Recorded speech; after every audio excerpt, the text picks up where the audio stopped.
Hello, je suis Charlotte Ronfaux, graphiste illustratrice, et aujourd'hui je vous montre comment j'ai réalisé l'identité visuelle d'une de mes clientes. Alors pour la petite histoire, ma cliente Marion Abosi est rédactrice web et webmaster freelance depuis 2018, et elle est venue vers moi au printemps 2021 pour cadrer son image et son identité visuelle. Elle a souhaité renommer son activité pour concrétiser son projet et la dissocier comme une agence qui aurait pour vocation de grandir à l'avenir. Et elle l'appelait Gypsy Agency. Donc c'est parti, on y va. Je vous emmène dans les coulisses de la création.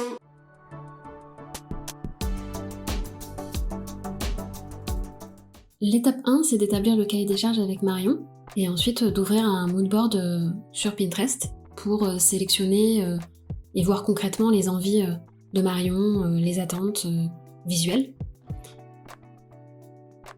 Donc on est parti sur quelque chose de très texturé, de naturel. Moi j'ai sélectionné à travers ce qu'elle m'avait mis dans le moodboard sur Pinterest, celle qui me paraissait le plus pertinente par rapport à son cahier des charges. Une fois que ça s'était validé, on passe à l'étape 2, donc c'est la recherche de croquis, de dessins, d'illustrations, en reprenant en fait le cahier des charges et le moodboard bien sûr. Donc là j'ai commencé à dessiner Marion, parce que je me suis dit que ça pouvait être une bonne idée, puisque c'était une recherche aussi d'authenticité, à travers son identité. Et ça pouvait être aussi un petit clin d'œil, parce qu'on est indépendant et freelance, c'est avant tout une personne qu'on emploie. J'ai dessiné aussi des éléments minéraux, ici une sorte de rocher, de l'allier avec de l'eau, des vagues, voilà, c'était vraiment l'idée, l'envie, c'était de l'organique, du texturé, donc c'est pour ça que je suis partie aussi sur des croquis, des illustrations, avec un crayon similaire en fait au crayon à papier, pour reprendre cette texture, cette volonté de texture. Ici je travaille donc sur l'iPad Pro et Procreate pour justement dessiner mes idées, mes recherches de composition. Donc tout ça, ça m'a permis un peu de mettre sur papier, entre guillemets, là sur l'iPad, toutes mes idées. Et ensuite j'ai fait une sélection dans mes idées pour proposer à Marion, donc dans une première présentation, ces idées-là, avec les typographies que j'avais sélectionnées pour faire mes compositions. Et de là, je lui ai proposé une quinzaine de premières propositions de logo. Donc on revoit aussi la palette, les typographies qu'elle pourrait choisir. Je fais ma sélection quand même qui pourrait me sembler pertinent. Je lui donne mon avis. Et puis à partir de là, Marion donc a choisi deux propositions de logo que j'ai affinées. Donc c'est-à-dire que ensuite on fait les modifications, on voit ce qui a fonctionné, ce qui n'a pas fonctionné. Donc à ce moment-là, je vois ce qui peut être amélioré. Je la teste aussi avec la palette de couleurs. C'est vrai qu'ici, je me suis dit, est-ce qu'on part sur du crayonné réellement, de la texture, ou alors est-ce qu'on va sur des éléments, des illustrations plutôt vectorielles? Et finalement, ça n'a pas fonctionné en vectoriel, c'était vraiment le côté texture. Donc voilà le résultat. Vous voyez ici la carte d'identité, le brand book que j'ai passé donc à la fin en plus des fichiers.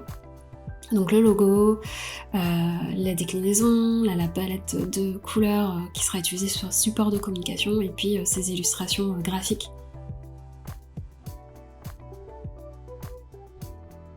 Et pour aller plus loin, j'ai discuté avec ma cliente en visio afin qu'elle me donne son avis.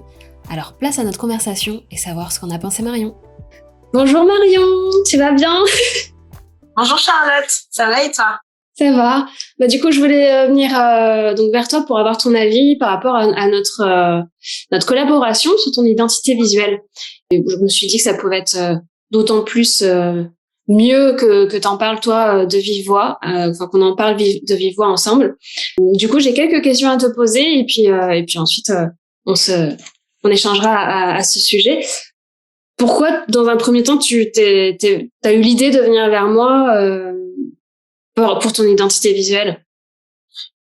Déjà parce qu'on se connaissait un petit peu, ce qui j'avoue m'a rassurée, mais faire une identité visuelle, c'était complètement nouveau pour moi puisque j'avais mon entreprise depuis 3 ans, mais j'avais tâtonné un petit peu sur mon identité, je l'avais travaillé toute seule et j'avais jamais professionnalisé les choses, donc c'était quelque chose de tout nouveau pour moi, c'était un petit peu un baptême du feu et j'avais vraiment besoin d'avoir un univers graphique qui résonne et qui me plaise parce que je suis beaucoup de graphistes hyper talentueux que j'adore, mais leur univers est pas forcément en adéquation avec le mien et je voulais quelque chose d'assez brut, presque organique pour refléter les valeurs de mon entreprise. Et ton côté illustratrice, le fait que je lui propose de faire des dessins est quelque chose de complètement unique et pas uniquement de la typo ou quelque chose comme ça.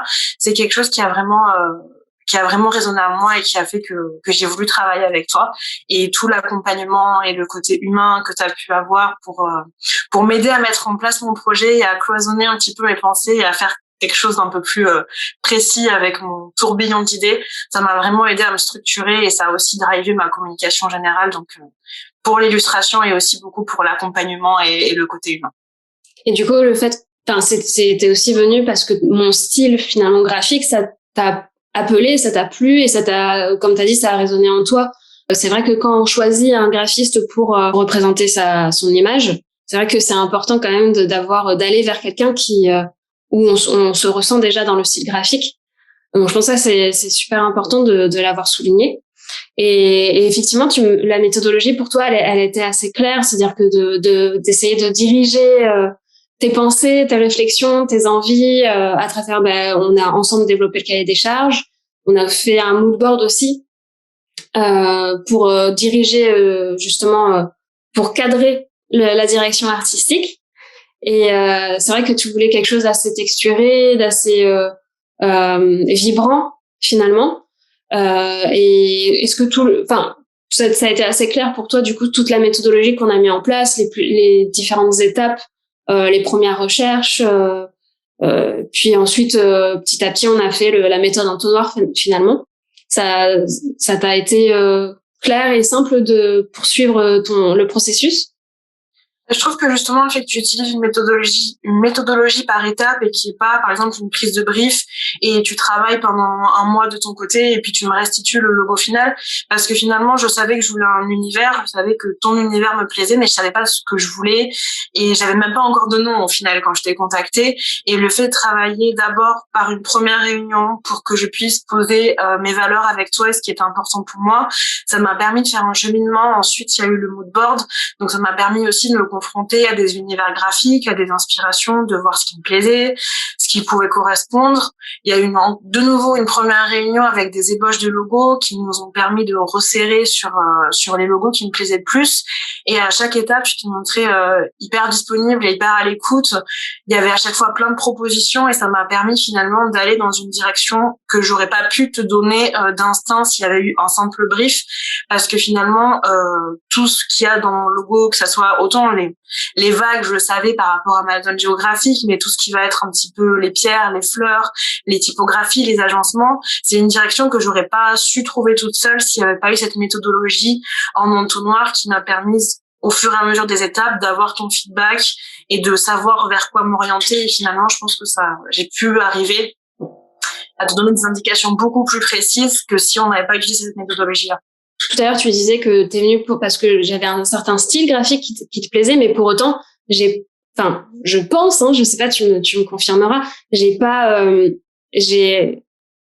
j'espère réussi à traduire toi ce que tu voulais, c'est-à-dire pas mettre mon style à tout prix, mais aussi essayer de créer quelque chose qui toi te correspondait sans pour autant affirmer mon style. Et je pouvais quand même j'ai essayé que ça te ressemble d'abord toi avant que ça ressemble à mon style graphique. Oui, Il y a ce côté illustration et crayonné qui, je trouve, est hyper lié à ton style. Mais pour autant, t'as un style qui est très pop, très coloré, très vif. Et pour moi, t'es parti sur des choses très naturelles avec du monochrome, des couleurs assez nature, des éléments minéraux. Donc finalement, c'est très différent d'un univers à l'autre. Donc je trouve qu'on retrouve ton coup de crayon, mais pourtant c'est complètement mon univers. Et c'est ce que d'ailleurs m'ont dit la plupart de mes proches quand ils l'ont vu. Ils m'ont dit mais ce logo c'est complètement toi. Alors que on me voit pas, il y a pas mon prénom, il y a pas mon visage, ce qui était le cas de mon précédent.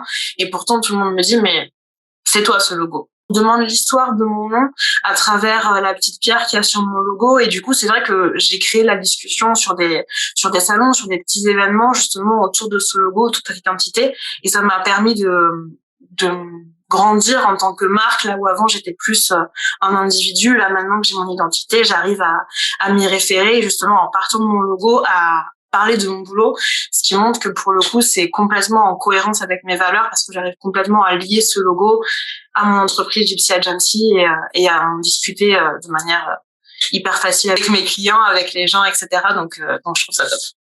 Mais c'est super intéressant ce que tu dis. C'est vrai que à travers une identité, c'est aussi au-delà de représenter une entreprise ou une marque, c'est aussi de raconter une histoire. Donc ça c'est vraiment très très intéressant et super chouette justement que les personnes extérieures ressentent ça à travers l'identité et puis la charte graphique aussi, parce qu'on on a travaillé de manière globale en fait sur ton image et donc ça c'est super, c'est une belle conclusion. Donc merci beaucoup en tout cas pour ton avis en live de vive voix et puis je vais mettre toutes tes informations en barre de description de la vidéo et comme ça si quelqu'un a besoin aussi si se ressent dans ton univers, il pourra te contacter. C'est un juste retour des choses. Merci beaucoup Marion.